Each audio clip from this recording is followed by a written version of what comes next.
के मौके पर प्रधानमंत्री नरेंद्र मोदी क्या कुछ कह रहे हैं, आइए सुनते हैं। राष्ट्रीय प्रेरणा का पर्व बना है। इस दिन ने भारत के कितने ही बच्चों और युवाओं को अदम्य साहस से भरने का काम किया है। आज देश के 17 बच्चों को वीरता, इनोवेशन, साइंस और टेक्नोलॉजी, स्पोर्ट्स और आर्टिस्ट जैसे क्षेत्रों में सम्मानित किया गया है। इन सब ने दिखाया है कि भारत के बच्चे, भारत के युवा क्या कुछ करने की क्षमता रखते हैं। मैं इस अवसर पर हमारे गुरुओं के चरणों में, वीर साहबजादों के चरणों में श्रद्धापूर्वक नमन करता हूं। मैं अवार्ड जीतने वाले सभी बच्चों को भी बधाई देता हूं, उनके परिवारजनों को भी बधाई देता हूं और उन्हें देश की तरफ से शुभकामनाएं देता हूं।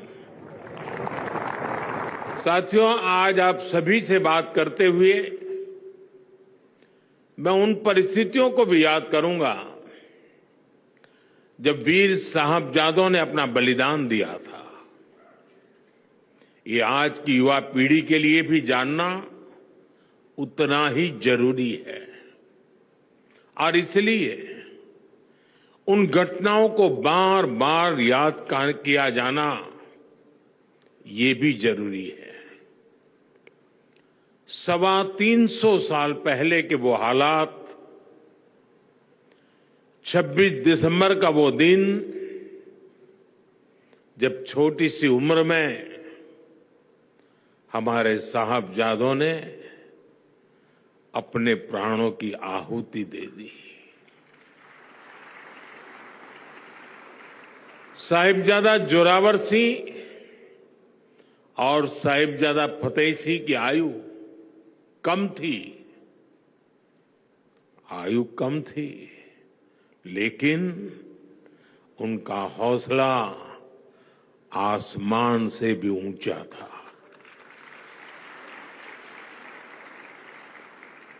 साहबजादों ने मुगल सल्तनत के हर लालच को ठुकराया, हर अत्याचार को सहा।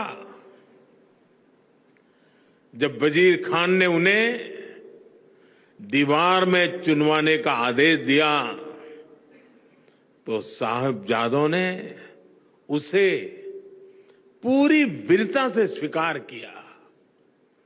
साहबजादों ने उन्हें गुरु अर्जन देव, गुरु तेग बहादुर और गुरु गोविंद सिंह की वीरता याद दिलाई।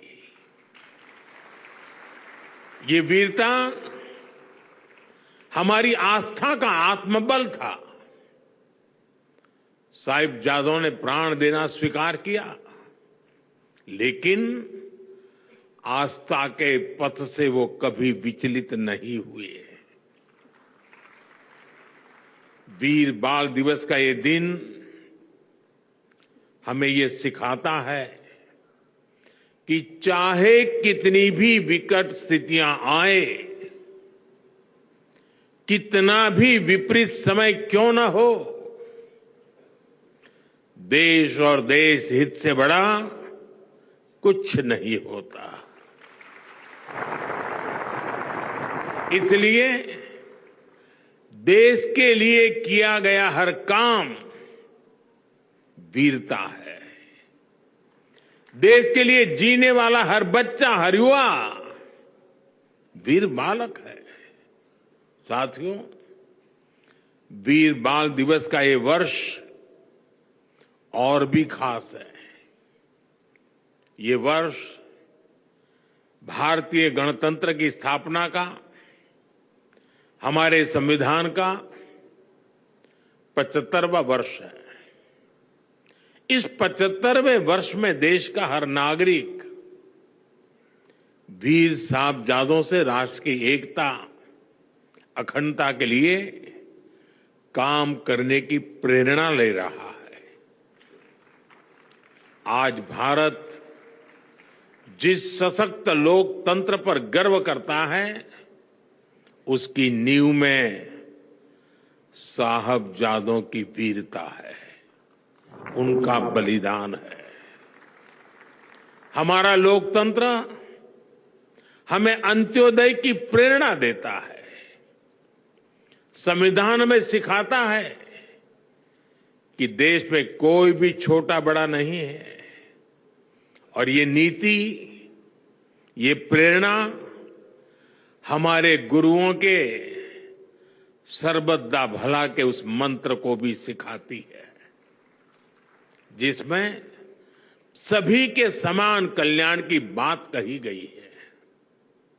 गुरु परंपरा ने हमें सभी को एक समान भाव से देखना सिखाया है, और संविधान भी हमें इसी विचार की प्रेरणा देता है। वीर साहिबजादों का जीवन हमें देश की अखंडता और विचारों से कोई समझौता ना करने की सीख देता है, और संविधान भी हमें भारत की प्रभुता और अखंडता को सर्वोपरि रखने का सिद्धांत देता है।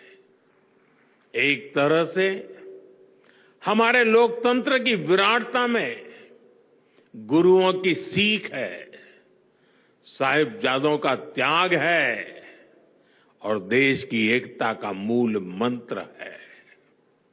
साथियों, इतिहास ने और इतिहास से वर्तमान तक भारत की प्रगति में हमेशा युवा ऊर्जा की बहुत बड़ी भूमिका रही है।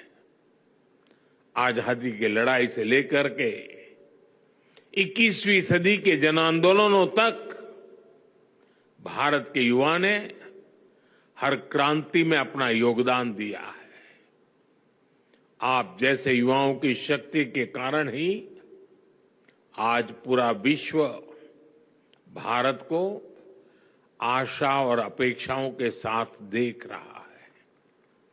आज भारत में स्टार्टअप से साइंस तक, स्पोर्ट्स से एंटरप्रेन्योरशिप तक युवा शक्ति नई क्रांति कर रही है, और इसीलिए हमारी पॉलिसी में भी युवाओं को शक्ति देना सरकार का सबसे बड़ा फोकस है।